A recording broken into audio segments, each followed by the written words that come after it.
श्री गणेशाय नमः। श्री सीतारामाभ्यां नमः। श्री हनुमते नमः। श्री उमापते नमः। श्री गुरुवे नमः।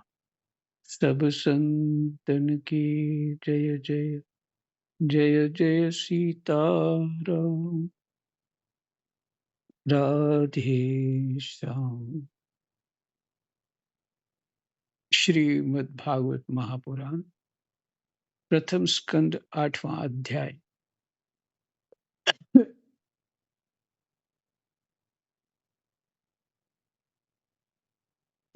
प्रसंग है गर्भ में परीक्षित की रक्षा, कुंती के द्वारा भगवान की स्तुति और युधिष्ठिर का शोक।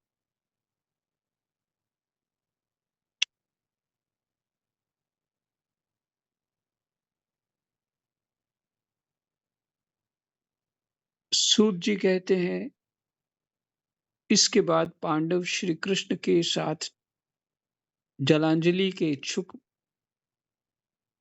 मरे हुए स्वजनों का तर्पण करने के लिए स्त्रियों को आगे करके गंगा तट पर गए। फिर से सूत जी शौनक जी को बता रहे हैं, इसके बाद श्री कृष्ण के साथ जलांजलि के इच्छुक मरे हुए स्वजनों का तर्पण करने के लिए स्त्रियों को आगे करके गंगा तट पर गए। वहां उन सबने मृत बंधुओं को जलदान दिया।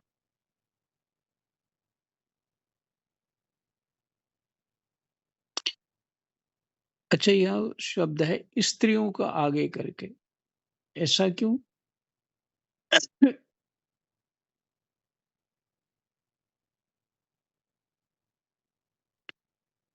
इससे ये सिद्ध होता है कि तर्पण में स्त्रियों की आवश्यकता है, ऐसा लगता है।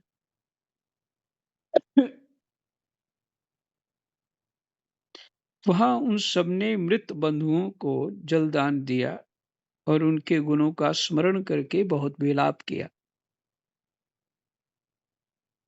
तदनंतर भगवान के चरण कमलों की धूलि से पवित्र गंगा जल में पुनः स्नान किया।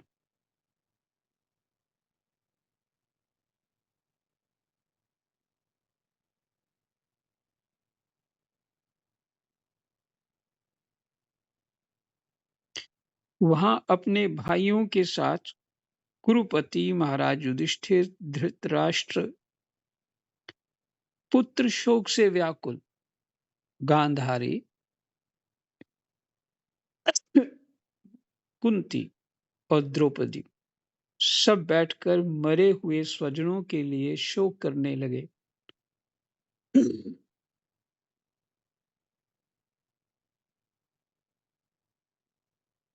इसलिए महाभारत की बात देखिए, कितनी अद्भुत है ये बात। ये आपस में लड़े हैं सभी, दोनों पक्ष के योद्धा मारे गए और फिर तर्पण के समय वहां अपने भाइयों के साथ कुरुपति महाराज युधिष्ठिर, धृतराष्ट्र भी है। एक पक्ष में तो धृतराष्ट्र थे ही, दुर्योधन के पक्ष में पुत्र शोक से व्याकुल गांधारी,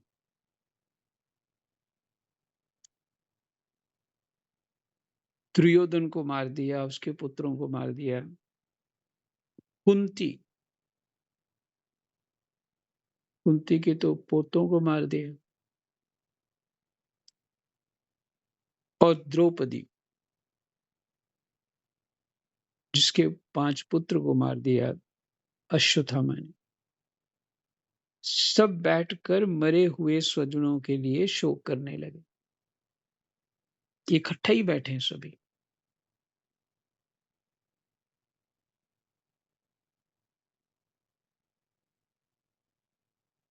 भगवान श्री कृष्ण ने धौम्य आदि मुनियों के साथ उनको सांत्वना दी और समझाया कि संसार के सभी प्राणी काल के अधीन हैं। मौत से किसी को कोई बचा नहीं सकता।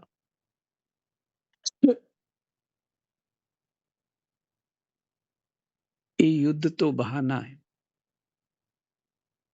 नहीं, प्रारब्ध का कर्म फल है। ऐसे ही सगे सजे स्वजन बन कर के भी युद्ध कर रहे हैं। तो ये क्या है? इस सब कर्म रूप है।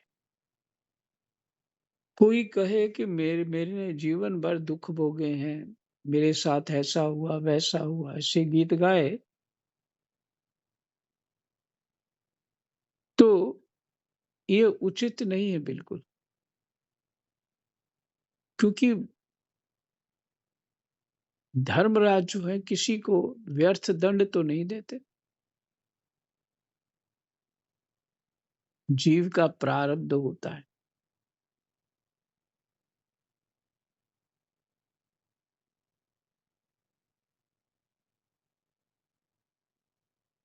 हम्म,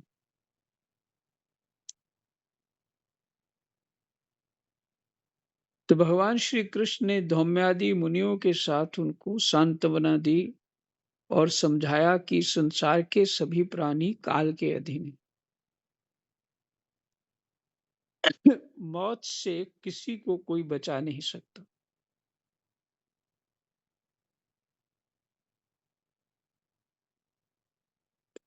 ऐसा लगता है कि हम किसी के सहयोग कर सकते हैं, कोई हेल्प कर सकते हैं, लगता है। पर हमारे करने से उसको राहत होगी कि नहीं होगी, ये निश्चित नहीं।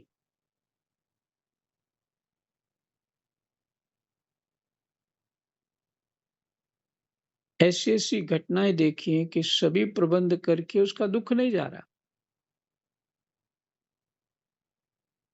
उसकी सोच ही ऐसी है।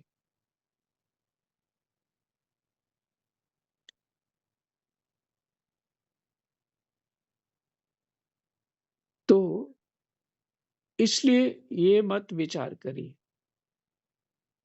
संसार बिल्कुल ठीक चल रहा है। बस हम ही सही रास्ते पे नहीं हैं, हमें सही रास्ते पे चलना है। और जब तक सत्संग नहीं प्राप्त हुआ, तब तक अपने मुँह मियाँ मिट्ठू बन के घूमते रहेंगे और जीवन व्यर्थ हो जाएगा।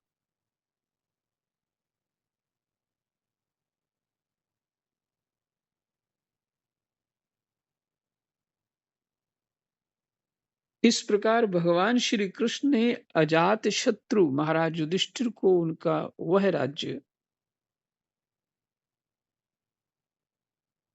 जो धूर्तों ने छल से छीन लिया था वापस दिलाया तथा द्रौपदी के केशों का स्पर्श करने से जिनकी आयु क्षीण हो गई थी उन दुष्ट राजाओं का वध कराया।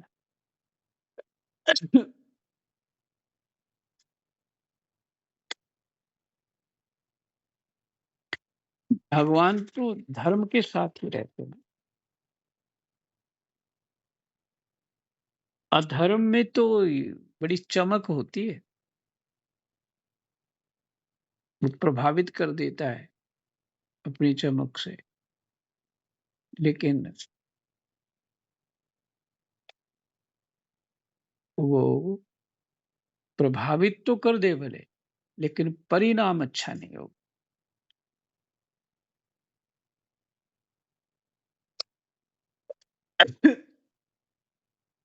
साथ ही युधिष्ठिर के द्वारा उत्तम सामग्रियों से तथा पुरोहितों से 3 अश्वमेध यज्ञ कराए।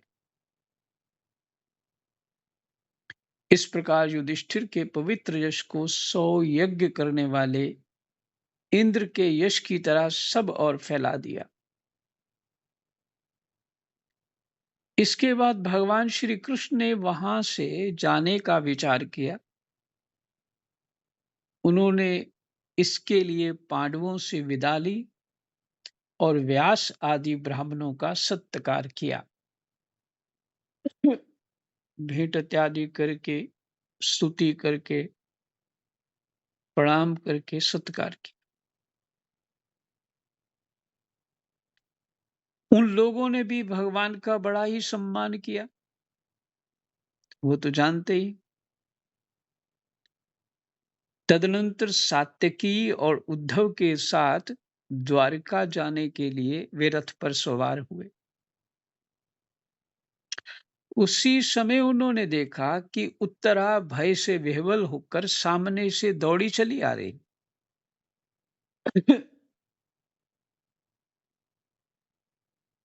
उत्तरा ने कहा, देवादिदेव जगदीश्वर, आप महायोगी हैं, आप मेरी रक्षा कीजिए, रक्षा कीजिए। आपके अतिरिक्त इस लोक में मुझे अभय देने वाला और कोई नहीं है, क्योंकि यहाँ सभी परस्पर एक दूसरे की मृत्यु के निमित्त बन रहे हैं। प्रभु, आप सर्वशक्तिमान हैं। ये दहकते हुए लोहे का बाण मेरी ओर दौड़ा आ रहा है। स्वामी, ये मुझे भले ही जला डाले, परंतु मेरे गर्व को नष्ट ना करे। ऐसी कृपा कीजिए। सूत जी कहते हैं, भक्त वत्सल भगवान श्री कृष्ण उसकी बात सुनते ही जान गए कि अश्वत्थामा ने पांडवों के वंश को निर्वीज करने के लिए ब्रह्मास्त्र का प्रयोग किया है। म्यूट कर लीजिए। लाइट सारा स्ट्रीट लाइट सारे जगदी ही मड़ाओ।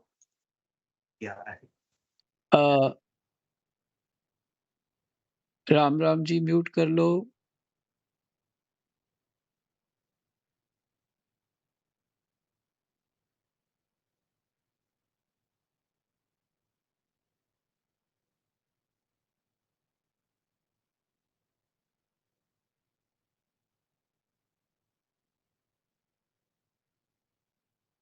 शौनक जी, उसी समय पांडवों ने भी देखा कि जलते हुए 5 वाहन हमारी ओर आ रहे हैं। इसलिए उन्होंने भी अपने अपने अस्त्र उठा लिए। सर्वशक्तिमान भगवान श्री कृष्ण ने अपने अनन्य प्रेमियों पर, शरणागत भक्तों पर बहुत बड़ी विपत्ति आई जानकर अपने निज अस्त्र सुदर्शन चक्र से उन निज जनों की रक्षा की।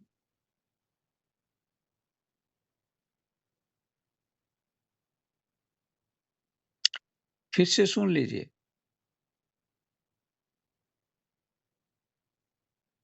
शौनक जी, उसी समय पांडवों ने भी देखा कि जलते हुए 5 बाण हमारी ओर आ रहे हैं। इसलिए उन्होंने भी अपने अपने अपने अस्त्र उठा लिए। सर्वशक्तिमान भगवान श्री कृष्ण ने अपने अनन्य प्रेमियों पर, अनन्य प्रेमी, भगवान के अनन्य प्रेमी, शरणागत भक्तों पर बहुत बड़ी विपत्ति आई जानकर अपने निज अस्त्र सुदर्शन चक्र से उन निज जनों की रक्षा की।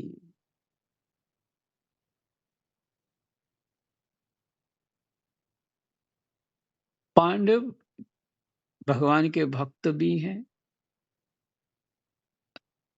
खैर, जिनके पास धर्म होता है वही भक्त हो सकता है, अधर्मी जीव भक्त नहीं हो सकता है।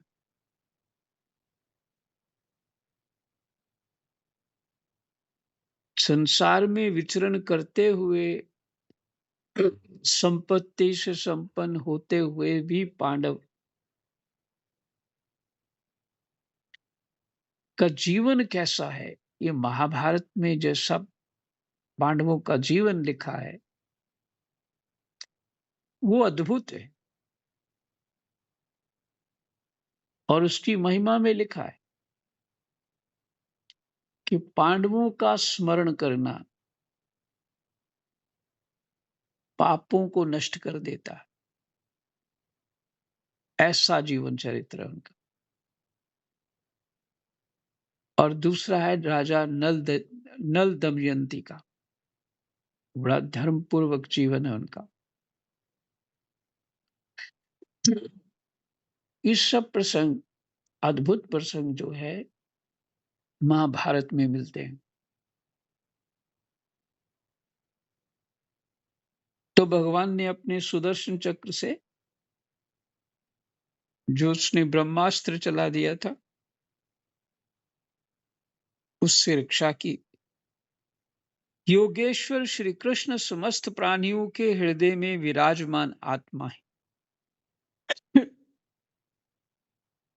उन्होंने उत्तरा के गर्भ को पांडवों की वंश परंपरा चलाने के लिए अपनी माया के कवच से ढक दिया। शौनक जी, यद्यपि ब्रह्मास्त्र अमोघ है और उसके निवारण का कोई उपाय भी नहीं,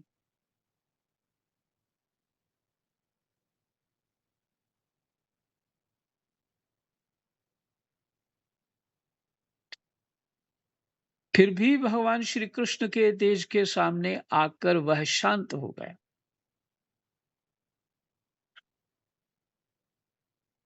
यह कोई आश्चर्य की बात नहीं समझनी चाहिए, क्योंकि भगवान तो सर्वाश्चर्यमय सर्वाश्चर्यमय हैं।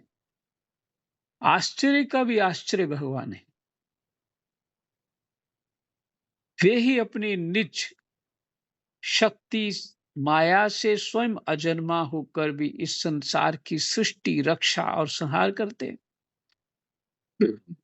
ब्रह्मा होकर के सृष्टि करते हैं, विष्णु होकर रक्षा करते हैं, और रुद्र होकर के संहार करते हैं। ये वही भगवान है।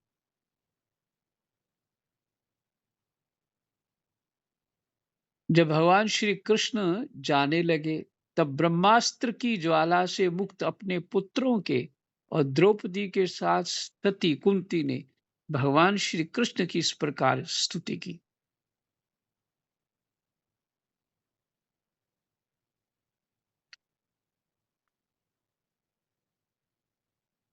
ऐसा कोई मान ले कि हम भगवान की भक्ति करते हैं, हमारे सुख ही सुख हो जाएंगे,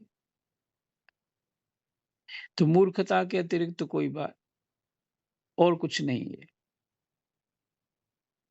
संसार का विषय सुख क्या, संसार का जो विषय सुख है, क्या भक्ति, भगवान की भक्ति का ये फल है कि संसार का विषय सुख मिले?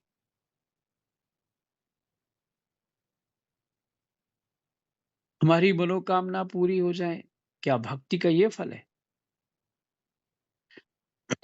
निश्चित नहीं है। भक्ति का फल है संसार से वैराग्य और परमात्मा के गुणानुवाद में प्रेम होना, भगवान के चरणों में प्रेम होना, और उस तत्व को जो सर्वत्र व्यापक है, उसको जान लेना, उस स्वरूप को जान लेना। भक्ति का तो ये फल है।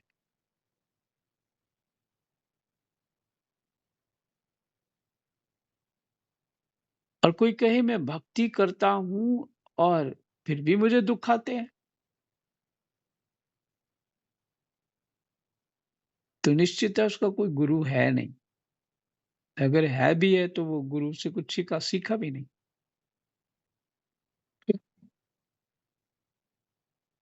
क्योंकि दुख पांडवों को क्या कम आए हैं, और इतने ऊंचे भक्त है ये लोग।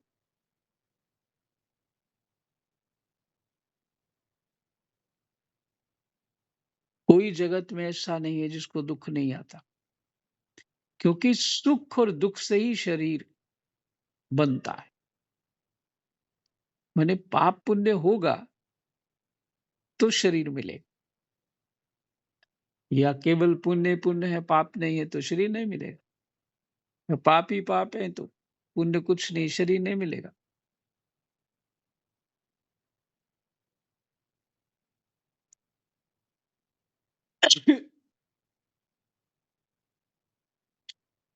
और जहाँ पाप और पुण्य इस शरीर रूप है ही, तो उसका फल सुख दुख तो होंगे ही, और सुख दुख ही हमें भजन कराने वाला है।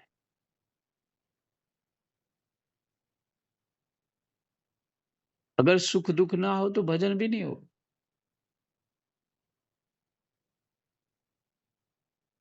और फिर तो जीवन बेरस हो जाएगा, कोई रस नहीं रहेगा जीवन।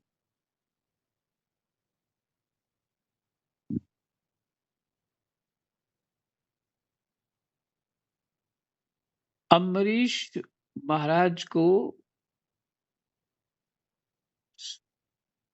सुदर्शन चक्र ने बचाया था।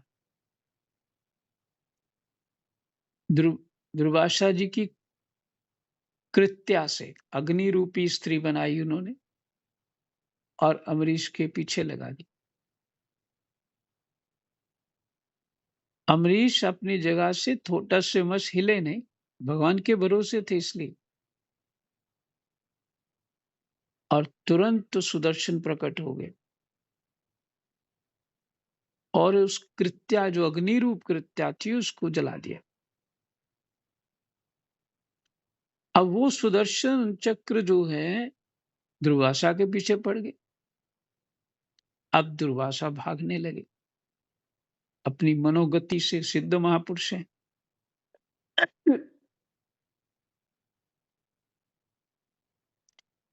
किसी कहीं पे जगत में कोई ठिकाना, कोई सहारा नहीं मिला, कोई भी उनको बचा नहीं सका। आखिर वो अम्बरीश, राजा अम्बरीश के चरणों में गिर पड़े। ये क्रम 1 साल तक होता रहा। अम्बरीश वहीं खड़े रहे और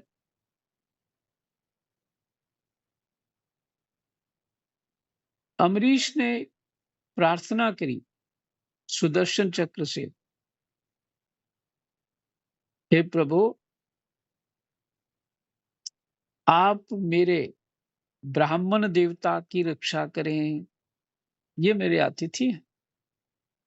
ऐसी बहुत लंबी स्तुति आगे आएगी, इसी भागवत जी में उनकी कथा है।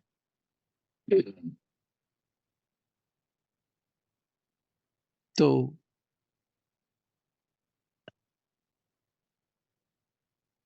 ऐसे भक्त अम्बरीश, उनके भी जीवन में सुख दुख, राजा हरिश्चंद्र के जीवन में सुख दुख, ऐसा जगत भगवान जो कृष्ण है उनके जीवन में सुख दुख, राम के जीवन में सुख दुख, शंकर जी के जीवन में सुख दुख,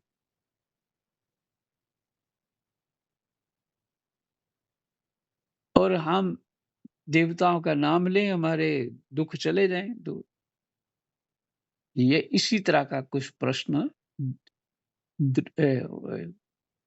प्रश्न कह लीजिए, द्रौपदी ने कहा कि हम धर्म का पालन करते हैं फिर भी दुख हमारा पीछा नहीं छोड़ते।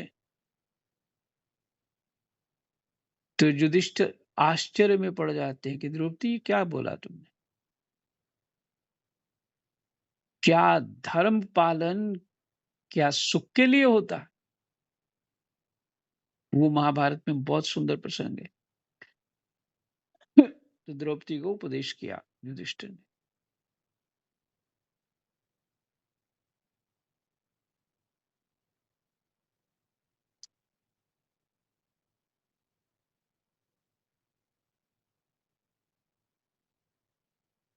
तो कुंती जो माता है भगवान की स्तुति करने लगी। कुंती ने कहा, आप समस्त जीवों के बाहर और भीतर एक रस स्थित है। बात को समझनी, सभी जीवों में फिर भी इंद्रियों और वृत्तियों से देखे नहीं जाते। मंदिर मंदिर मूरत देख तेरी, फिर भी न देखे सूरत तेरी।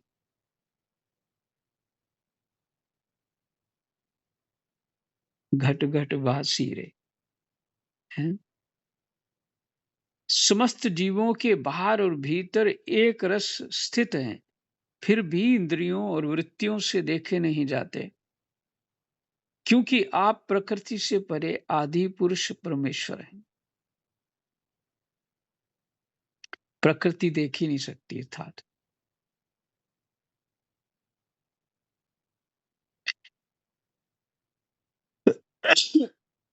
मैं आपको नमस्कार करती हूँ। इंद्रियों से जो कुछ जाना जाता है, उसकी तह में आप विद्यमान रहते हैं और अपनी ही माया के पर्दे से अपने को ढके रहते हैं।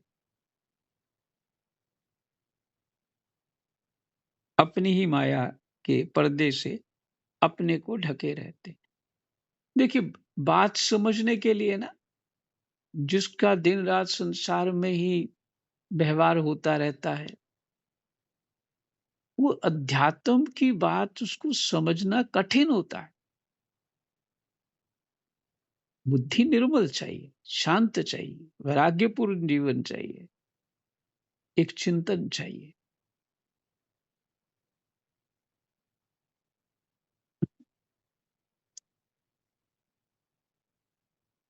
ऐसे नहीं सुखदेव जी ने मना कर दिया इंद्र आदि को कि तुम भागवत जी सुनने के योग्य नहीं हो। देवताओं को नहीं दिया भागवत, पर मनुष्यों को दिया। पर वो अभागे मनुष्य हैं, जिन्होंने अपना रजोगुण तमोगुण बढ़ा लिया है और सत्व गुण को कम कर दिया है, इसलिए ये समझ नहीं आता।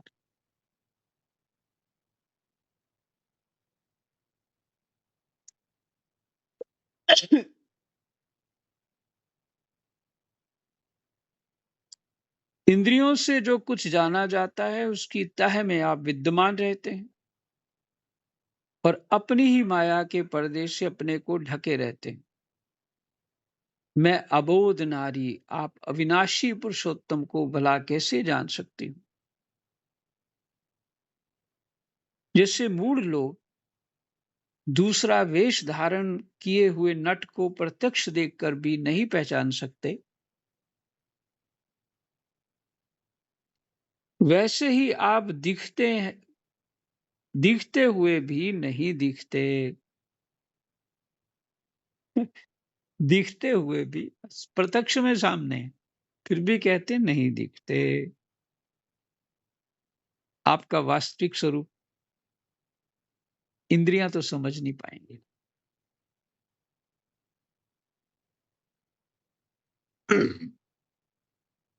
क्योंकि इंद्रियां तमोगुण से उत्पन्न है।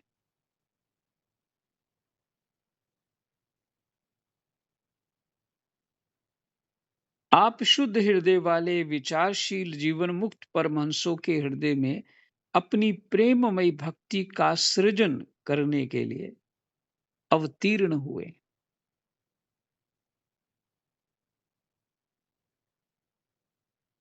आप शुद्ध हृदय वाले विचारशील जीवन मुक्त परमहंसों के हृदय में अपनी प्रेममयी भक्ति का सृजन करने के लिए अवतीर्ण हुए।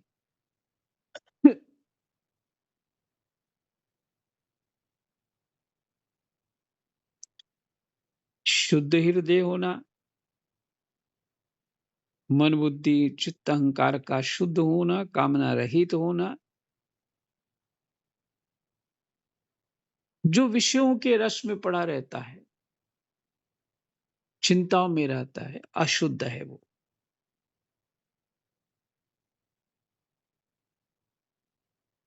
जिसकी बुद्धि निश्चयात्मिका हो चुकी है, परमात्म परक हो चुकी है, वे विचारशील जीवन मुक्त परमहंसों के हृदय में अपनी प्रेममयी भक्ति का सृजन करने के लिए अवतीर्ण हुए। उनके हृदय में भक्ति अवतीर्ण करना चाहते हैं, माने सृजन करना चाहते हैं, अंकुरित करना चाहते हैं। इसलिए आपने अवतार लिया। ये तो भगवान तो वैसे ही काम कर दें किसी का भी कोई, उनको तो विचार भी नहीं करना तो काम हो जाएगा। उनको ये किसी की रक्षा के लिए, किसी को मारने के लिए कुछ नहीं करना पड़ता। लेकिन भगवान का अवतार भक्तों के लिए ही होता है।